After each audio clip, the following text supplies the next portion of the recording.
E aí, pessoal, dando sequência aqui nas nossas aulas, meu nome é Elisnei Souza, cofundador na Soul, e hoje a gente vai falar um pouco sobre como avaliar criteriosamente um preenchimento. Sugiro que você assista as aulas anteriores, porque a gente está procurando trazer essas aulas uma linkada à outra, uma é complemento da outra, para que o crescimento da informação e a compartilhamento ele seja integrado. Eu acho que isso ajuda muito no ensinamento, ok?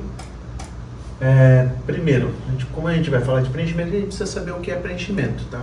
Preenchimento na literatura, noção teórica, preencher a cavidade do molde volumetricamente com material fundido.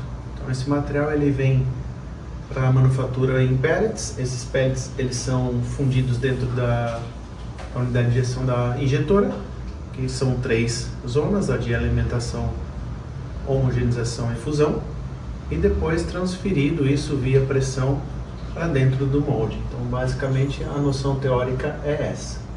Os fenômenos envolvidos no preenchimento, para que vocês tenham uma breve noção teórica, é a taxa de cisalhamento e a dinâmica do calor. Taxa de cisalhamento, ao passo que o plástico entra no molde, na cavidade do molde, quando ele entra em contato com as paredes do molde, que é o aço, ela automaticamente começa o processo de transferência de calor, ou seja, de congelamento. E ao longo da evolução desse preenchimento, essa camada vai ficando cada vez menor. Então você tem só um núcleo ali escoando o plástico. E o material ele suporta uma determinada taxa. Cada material tem a sua unidade de medida, com essa velocidade, com essa pressão impulsionando esse material dentro da cavidade. Então imagine que eu tenho uma espessura de 4 milímetros, quando esse plástico entra na cavidade já não é mais 4. Eu tenho esse plástico congelado na parede e ele vai reduzindo, 3, 2, 1... Quanto menor esse núcleo quente, maior é a taxa de cisalhamento, e o material ele suporta uma determinada taxa. Se ela excede, o material tem uma degradação por atrito, então ele compromete as características mecânicas desse material. Então sua peça pode ser que fique fragilizada, tenha mancha, é bem usual, é bem comum isso. Então a gente tem que dimensionar de maneira correta essa taxa, tá? E a dinâmica do calor é aquilo que eu comentei. Então esse material ele vai avançando dentro da cavidade, ele tem uma troca térmica com a parede do molde, e essa troca térmica ela é natural do processo, tá? Então essas duas, eu tenho um material de apoio aqui, o qual vocês estão vendo eu usar como colinha, mas isso aqui é mais para que vocês tenham a noção teórica aí em mãos, tá? Isso aqui vai ser compartilhado aí no link desse vídeo, assim como nas outras aulas, e vai ficar fixado também nos comentários, tá? Isso aqui é bem legal aí para vocês revisitar, se tiver alguma dúvida, com isso em mãos assistindo a aula, com certeza que você vai sanar essa dúvida aí.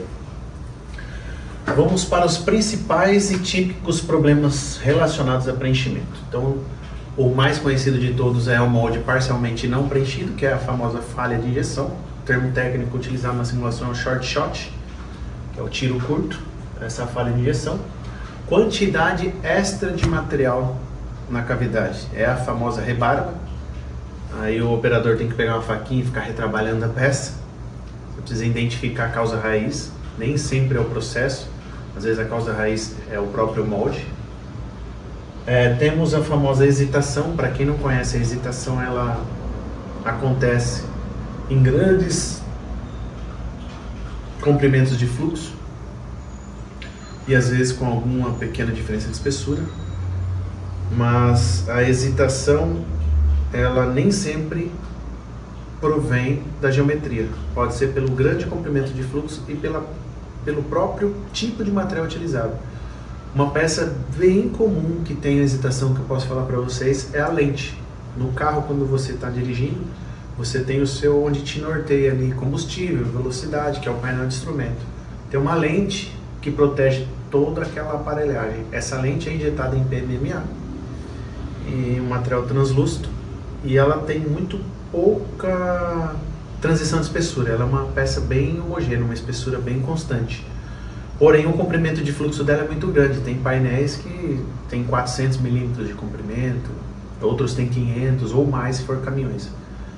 Apesar de ser uma espessura constante, o material termoplástico ele tende a ter um formato de evolução laminar. Então ele entra na cavidade, ele não vai paralelo a essa frente de fluxo até o final, ele vai se abrindo, que é o que a gente chama de laminar. Ao passo que esse material vai se abrindo, imagine que a lente seja um retângulo, ele avança mais ao centro e atrasa as bordas. Depois ele volta a avançar as bordas e tem um encontro lá na frente que forma uma linha de emenda ou um aprisionamento de ar crítico. Isso é a famosa hesitação.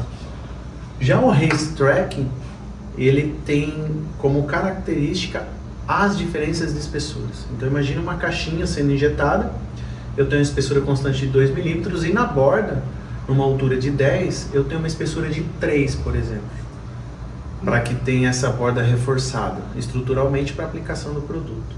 Então o fluxo ele vem laminar, quando ele encontra essa região mais espessa, ele fecha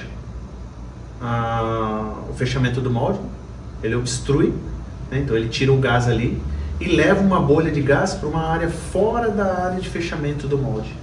E aí tem uma explosão que a gente chama, que é teoricamente chamado do efeito diesel. Ele dá uma explosão e carboniza mesmo a peça.